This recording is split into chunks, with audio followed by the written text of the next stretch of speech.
Salut.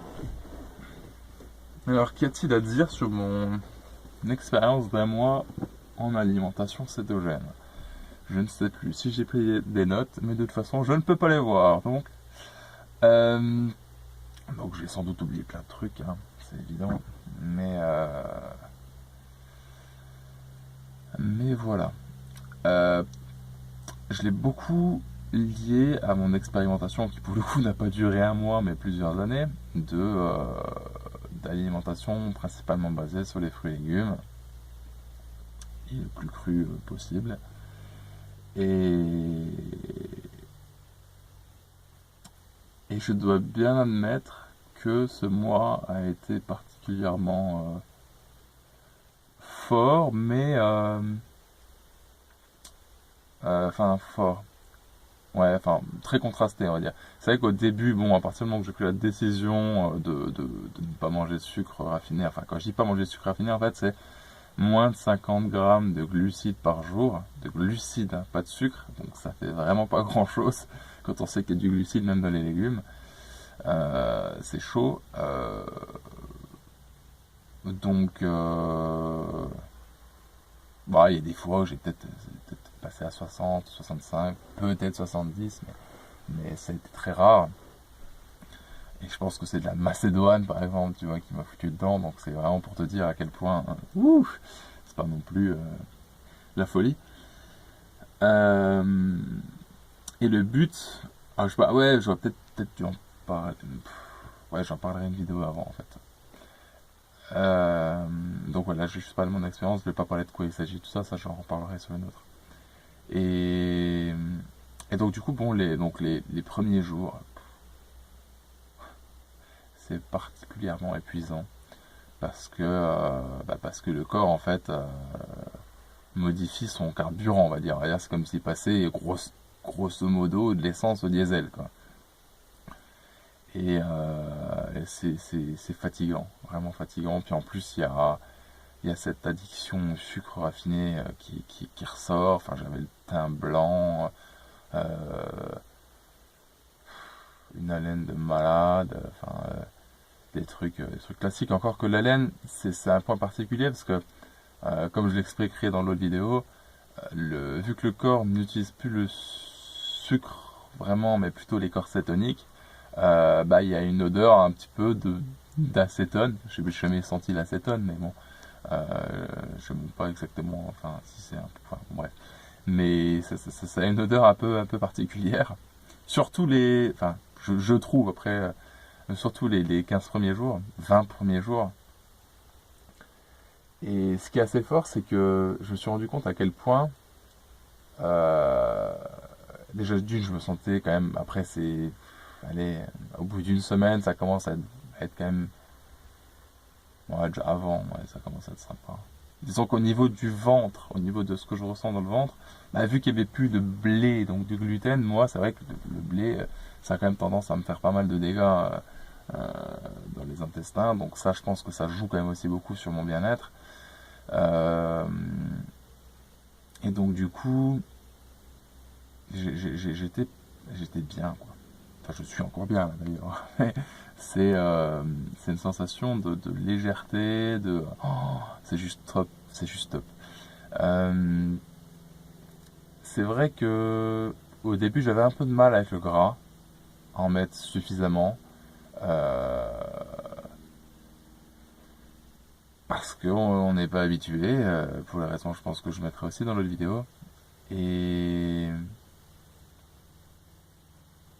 parce qu'on ouais, on a diabolisé le sucre, le gras, quoi, au profit du sucre. Parce que bon, soit c'est le gras, soit c'est le sucre, soit c'est l'essence, soit c'est le diesel, hein, donc à un moment, c'est nécessaire de choisir.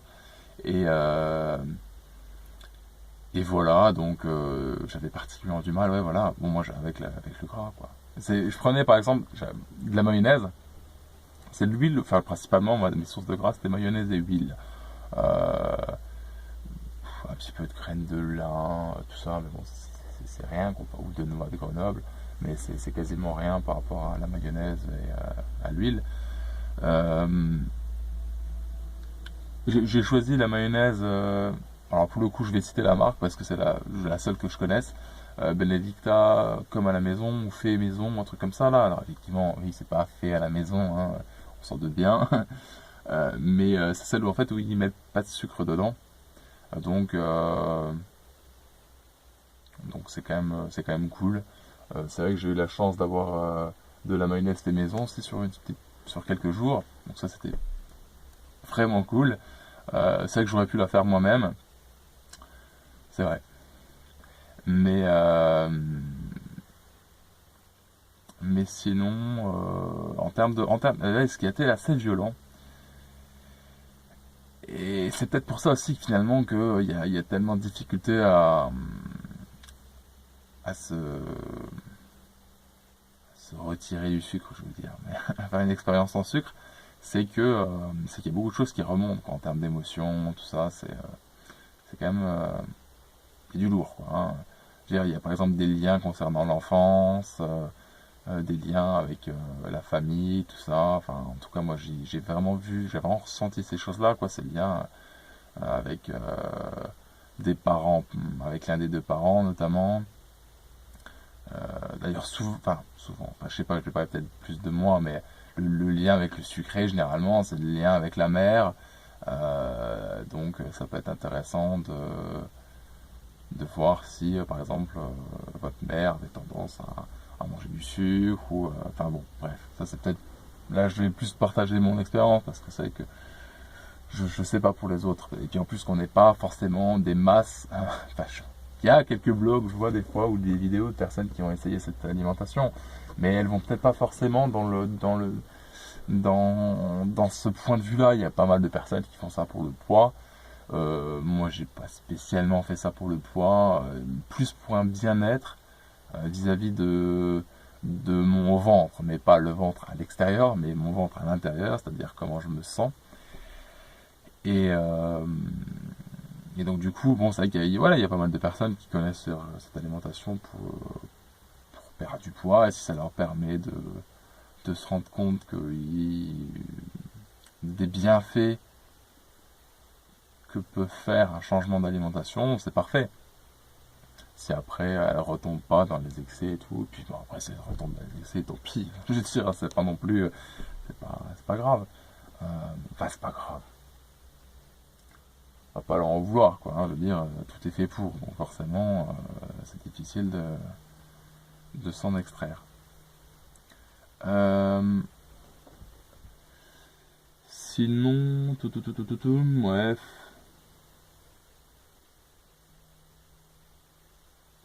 C'est vrai qu'au bout de grosso modo 3 semaines, quand même, c'est un rythme cool. Et il y a vraiment l'envie de manger, elle est vraiment réduite. Euh, et c'est ce que j'apprécie particulièrement. Euh, et l'avantage avec le gras, contrairement à mon expérience avec les fruits, c'est c'est que j'arrive à m'arrêter. Et peut-être que pour toi ce sera l'inverse, hein, donc c'est cool, quoi, c'est ton expérience. Moi je sais que quand je mangeais principalement des fruits et légumes, bon, après j'étais dans une relation aussi, donc euh, c'est peut-être différent parce qu'il y a un jeu quand même entre les deux personnes. Et de toute façon, ouais, à terme, très certainement que je réessayerai cette expérience tout seul. Et parce que des fois on mange parce qu'on compense quelque chose qui va peut-être pas trop bien en soi. Enfin bon, bref, ça, c'est. Mais mais ouais. Donc c'est vrai que le sucré appelle le sucré, et même le sucre des fruits, je pense, hein, sincèrement. Bon, je ferai mon expérience puis je verrai. Mais c'est vrai que en tout cas pour le moment, j'aime particulièrement aimer, parce que je veux dire, par exemple, un pot de mayonnaise de 500 grammes, tu vas pas le manger en une fois, quoi. Tu vois, le gras en devient écœurant, en fait. Et c'est ça vraiment que j'ai particulièrement apprécié, quoi. C'est que, voilà, je veux dire, enfin, je vois par exemple sur un pot de mayo, il y a combien? Je crois que c'est 720 ou 730 ou 750, enfin bon, allez, grosso modo, disons 750 grammes, 750 calories, ça va prendre des calories, pour 100 grammes. admettons que je mange, allez, la moitié du pot, il faut déjà quand même y aller hein, pour manger la moitié du pot. Admettons, hein, ça fait en grosso modo 1700, 1800 calories quoi. 1800 calories, en sachant qu'à côté de ça, je vais manger quoi de la macédoine, des épinards congelés la plupart du temps, parce que il m'en faut une certaine quantité quand même. Enfin, il m'en faut. J'en ai mangé une certaine quantité. Ou alors, qu'est-ce que je mangeais d'autre? Des haricots, pareil, congelés. Mais juste les haricots, quoi. Je veux dire, genre les haricots, vous trouvez de moins cher dans la dans les grandes surfaces ou pas, mais en tout cas, moi, c'était mon cas là, pour le coup. Parce que j'ai fait un truc quand même qui était accessible. Il n'y avait pas besoin, enfin, accessible, il n'y avait pas besoin de faire tous les magasins. Hein. Un seul suffisait. Bon, là, quoique la mayonnaise là, bon, il y en avait particulièrement dans une enseigne et pas dans d'autres. Mais, euh, mais voilà, les moins chers, parce que voilà, vous allez retrouver quelques morceaux de tiges d'haricots, là, les trucs tout durs, là, c'est pas très bon. Ou de temps en temps, quelques fils d'un haricot.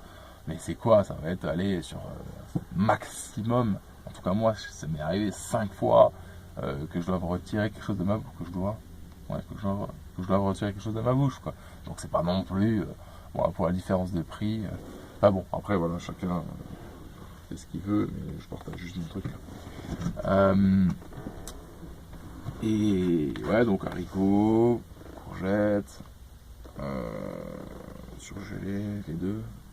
Il y avait un autre truc, bon, macédoine, beaucoup. Enfin, j'aime bien la macédoine. Bon, c'est dommage parce que du coup, il y a des carottes dedans, donc carottes, il y a quand même bah, il y a du sucre, il est pas, c'est pas horrible, hein, mais dire, pour l'expérience là, c'est que les glucides là, on serait bien passé.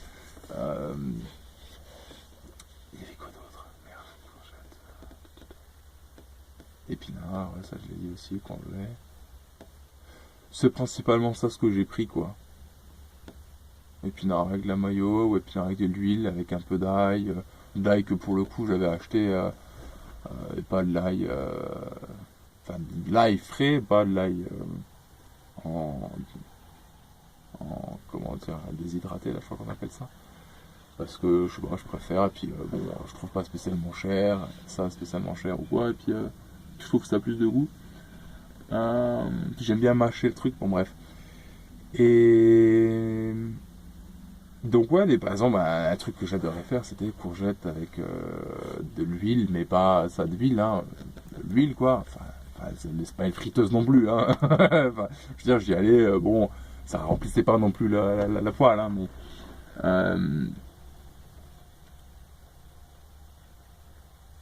ça ne remplissait pas le fond de la poêle. Et donc de l'huile. J'ai un bug là. Ouais, de l'huile avec des courgettes surgelées et de l'ail, c'était 1 kilo là, 1 kilo de courgettes, c'est super bon quoi. Ça passe crème en plus parce qu'il y a, enfin, c'est quand même beaucoup de la flotte quoi. Le must en termes de glucides, c'est les épinards quoi. Hein. T'es à même pas 0,5 g de glucides je crois pour 100 grammes, donc au top, ça c'est vraiment nickel. Bon, c'est pas forcément toujours le truc le plus cool au goût, donc avec la mayo bon ça passe hein, mais enfin, moi ça me dérangeait pas spécialement, mais c'est vrai que les courgettes, ça c'est quand même un truc ouais, j'aime vraiment particulièrement. Sinon après, bon, les haricots avec la mayo, c'est ça. Avec la mayo c'est cool aussi. Je l'ai pas essayé avec l'huile et l'ail, ça donne bon aussi. Mais enfin, selon mon point de vue. Après, c'est sûr que là, quand je dis ça, forcément, ça peut paraître assez, peut-être, hein, ouf dans le sens, hein, mais juste de l'huile, de l'ail, pas rien d'autre. Mais en fait, le truc, c'est que